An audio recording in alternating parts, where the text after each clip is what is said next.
तो हमारे फिर पार्ट बी में अब हम लोग चैप्टर नंबर 18 करते हैं। तो चैप्टर नंबर 18 जो है प्रोफेसर देवेंद्र मिश्र जी की बुक में, चैप्टर का नाम है मानसिक विकार। तो इससे 2 क्वेश्चन अभी तक आए हैं।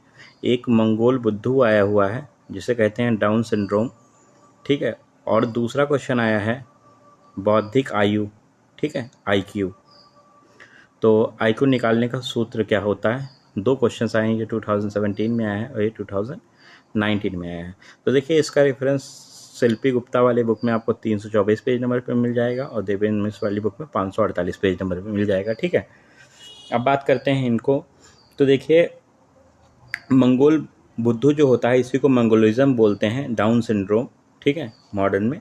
तो देखिए मंगोल बुद्धू एक मानसिक दौर्बल्य के विभिन्न प्रकारों में सर्व सामान्य प्रकार है, ठीक है, सामान्य सा प्रकार है, जिससे शिशु का चेहरा जो होता है मंगोल जाति जैसा दिखता है। मंगोल जाति मतलब चीनी जापानी जैसा होता है, ठीक है।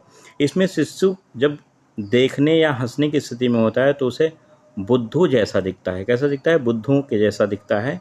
तो यह प्रायः क्रोमोसोम जन्य होती है। यह व्याधि कैसे होती है?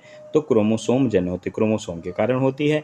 इसका इंसिडेंस कितने लोगों में होता है लगभग में? तो ये ऑकर फ्रिक्वेंसी आप एक बच्चे 1000 में या 800 में किसी एक को होता है न्यूबॉर्न में, ठीक है।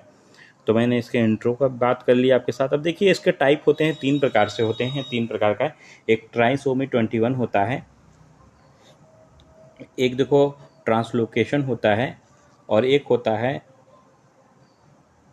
मोजाइसिस, ठीक है, सीजम, मोजाइसिज्म। तो देखिए जो होता है आपका ट्राइसोमी 21, तो देखिए इसमें जो क्रोमोसोम नंबर 21 होता है इसी का खेल होता है। देखो यह व्याधि एक अतिरिक्त क्रोमोसोम 21 की उपस्थिति के कारण होता है, मतलब एक एक्स्ट्रा क्रोमोसोम 20 नंबर 1 आता है, और यह रोगी में सामान्य 46 क्रोमोसोम के स्थान पर 47 क्रोमोसोम रहते हैं। मतलब नॉर्मली तो 46 होते हैं लेकिन इसमें 47 हो जाते हैं। इसी को ट्राइसोमी जी भी कहते हैं।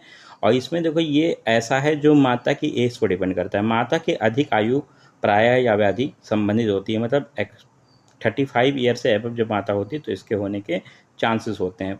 बच्चों की श्रृंखला में या तो ये प्रथम बच्चे में होती है या अंतिम शिशु में, या प्रायः पीड़ित होती है, ठीक है, या पहले बच्चे में होगा या अंतिम बच्चे में होगा।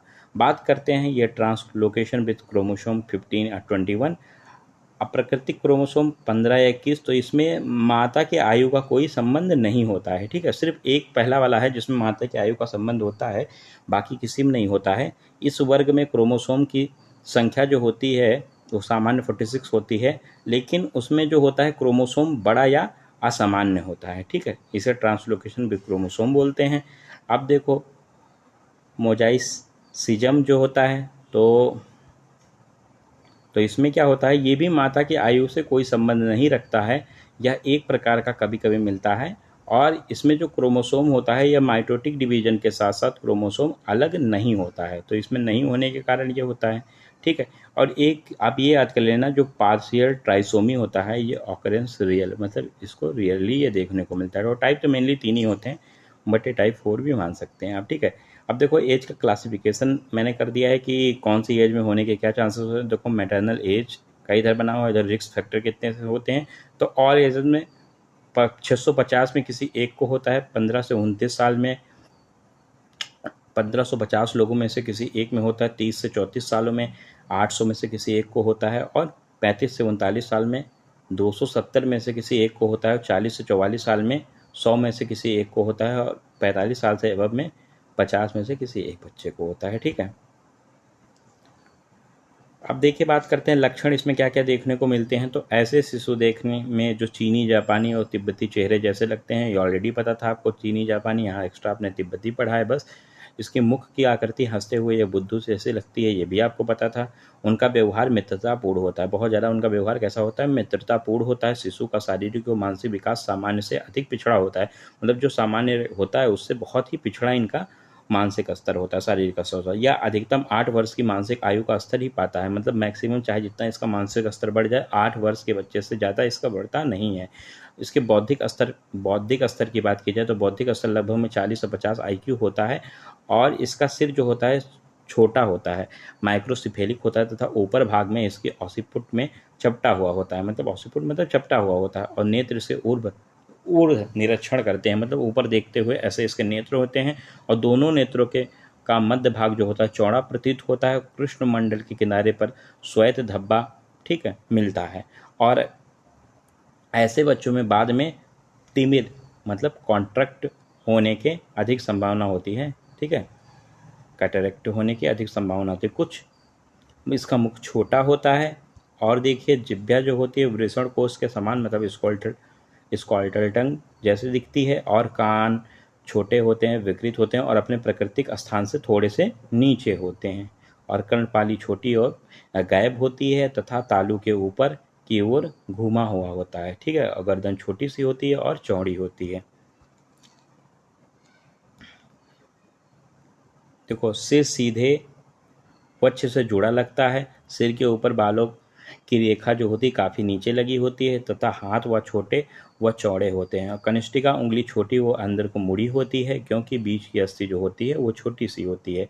और हाथ में मुख्य 3 धारियों के स्थान पर प्रायः एक ही धारी मिलती है। पैर का अंगूठे के पास वाली उंगली जो होती है वो दूर होती है तथा पैर के अंगूठे से एड़ी के ओर एक गहरी रेखा मिलती है। ये दोनों चीज़ें आपको बुक में फिगर में देखने को मिल जाएंगी। अब देखो मंगोल शिशुएं जो होते हैं इसमें बार बार श्वसन तंत्र, ठीक है, संक्रमण होता है। और जन्मजात हृदय रोग होता है, VSD, AST और फैलोट टेरालॉजी प्राय इसमें देखने को मिलता है। ल्यूकोमिया होने की भी इसमें संभावना अधिक होती है और आंत्ररोध आदि होने की भी संभावना अधिक रहती है। अब देखो एक्सरे परीक्षण में इसको क्या विशेष लक्षण देखने को मिलते हैं, तो केवल 11 पार्श्विकाएं इसमें होना दिखता है। और साथ में चिबुक अस्थि में 2 या 3 से ऑसिफिकेशन केंद्र देखने को मिलते हैं, ठीक है, 2 से 3 ऑसिफिकेशन केंद्र देखने को मिलते हैं। मुख, सिर और कनिष्ठिका उंगली के मध्य अस्थि जो होती है कमजोर होती है, हाइपोप्लेसिया। और द्वितीय मेटाकार्पल में एक अधिक एपिफाइसिस का होना, द्वितीय मेटाकार्पल होती है उसमें एक अधिक एपिफाइसिस होती है। तो उसमें सोड़ी जो होती है, सोड़ी की अस्थि में नितंब का चौड़ा प्रतीत होना, मतलब सोड़ी की अस्थि नितंब की अस्थि से चौड़ी प्रतीत होती है। और जिसमें चिकित्सा क्या करेंगे, तो ये व्याधि असामान्य होती है, अतः इसमें मानसिक दौर्बल्य का जो उपचार होता है वही सभी उपचार इसमें किए जाते हैं, जैसे कि धी, धृति, स्मृति एवं मेधावर्धक योगों का प्रयोग। अब बात करते हैं बौद्धिक आयु। IQ निकालने का सूत्र क्या होता है, तो देखो IQ निकालने का सूत्र जो होता है मानसिक आयु और उससे डिवाइड करते हैं वास्तविक आयु, मल्टीप्लाई करते हैं 100 से, ठीक है। जो मानसिक आयु होता है इसे वो मेंटल एज कहते हैं और जो वास्तविक आयु होती है इसे क्रोनोलॉजिकल एज बोलते हैं, ठीक है। तो देखो IQ का रेंज का चार्ट मैंने बना दिया है। देखो कौन सी रेंज का क्या आए तो माना जाएगा।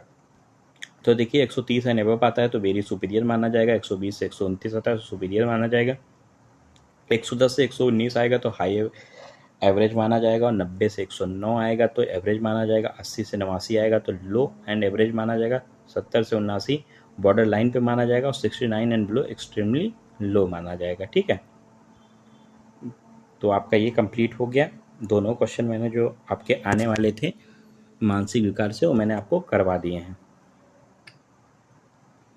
ये प्रीवियस ईयर में आए थे इस चैप्टर से दोनों क्वेश्चन, और मैंने आपको नोट करवा दिया था कौन से ईयर में आया हुआ है तो लिखा हुआ है और कौन से पेज नंबर पे बुक में दिया हुआ है। देखिए बौद्धिक आयु और जो IQ निकालने वाला सूत्र है इसका पेज नंबर नहीं मिला मुझे, बट आपको ये जो मंगोल बुद्धू है डाउन सिंड्रोम वाला, ये दोनों बुक का मैंने रेफरेंस कहाँ कहाँ किस में दिया हुआ है मैंने आपको बता दिया है।